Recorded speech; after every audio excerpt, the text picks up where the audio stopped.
Assalamualaikum warahmatullahi wabarakatuh. Perkenalkan, nama saya Ahmad Rafi'i dengan NIM C1D1210005 dari Prodi Bisnis Digital.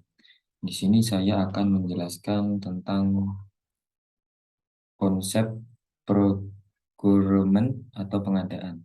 Serangkaian aktivitas organisasi yang berhubungan dengan pengadaan barang untuk pemenuhan kebutuhan perusahaan dengan kualitas, kuantitas, waktu, dan harga yang tepat, serta sesuai dengan aturan yang ada, sehingga mendukung pencapaian tujuan perusahaan.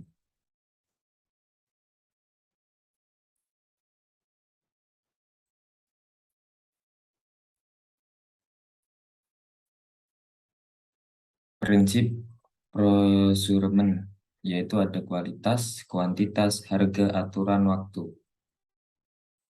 Tujuan manajemen procurement, tujuan bagian pengadaan yaitu menyediakan barang maupun jasa dengan harga yang murah, berkualitas, dan terkirim tepat waktu.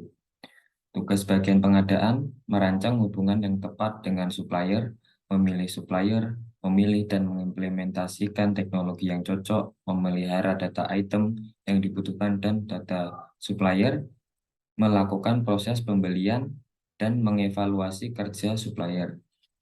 Cara pengadaan yaitu ada membuat sendiri, membeli, menyewa, leasing. Membuat sendiri dibagi menjadi dua, yaitu membuat semua barang dan membuat sebagian saja. Membeli juga dibagi menjadi dua, pembelian biasa dan pembelian kredit. Untuk menyewa, sewa, bisa sewa biasa, bisa sewa beli. Untuk leasing, capital leasing, dan operational leasing.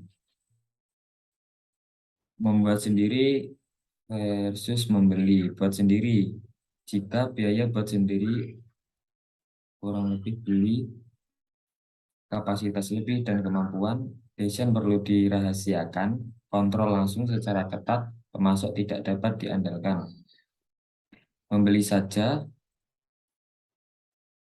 beli, keperluan sedikit, rekanan canggih, kapasitas terbatas, bahan baku sulit, hak paten perusahaan orang lain. Membeli versus menyewa yaitu membeli keuntungannya menguasai sepenuhnya atau lebih leluasa menggunakan dan menambahkan kekayaan operasi lebih terjamin, mengurangi ketergantungan pada pihak lain. Sedangkan untuk menyewa keuntungannya efisiensi dalam pemeliharaan, tidak membutuhkan investasi yang tinggi, tidak perlu menyimpan suku cadang, tidak perlu operator dan terhindar dari risiko. Pilihan pemasok.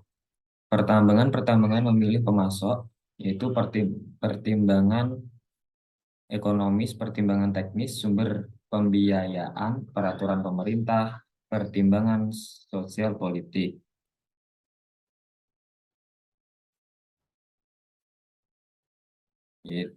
Dan selanjutnya kriteria pemilih pemasok, waktu penyerahan atau kecepatan, kehandalan, dan fleksibilitas, jumlah pengiriman minimum, mutu, biaya pengangkutan, persyaratan pembayaran, koordinasi, pajak dan nilai tukar, kelangsungan hidup dan safety.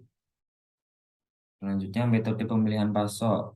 Beberapa metode dapat digunakan untuk pemilihan pemasok, diantaranya tender atau lelang, dan ranking, DLP, the law of comparative judgment, AHP atau analytical hierarchy process. Selanjutnya langkah-langkah pengembangan pemasok, identifikasi pemasok yang kritis, bentuk tim, lintas fungsi, lakukan pertemuan dengan pemimpin puncak pemasok, identifikasi proyek perbaikan, definisikan alat ukur, target, milestone, dan deadline. Pantau perkembangan dan lakukan perubahan strategi bila perlu. Keterlibatan dalam keterlibatan pemasok dalam pengembangan produk, ide awal, pengembangan konsep, perancangan awal, prototipe. Sekian dari presentasi dari saya. Saya ucapkan terima kasih. Wassalamualaikum warahmatullahi wabarakatuh.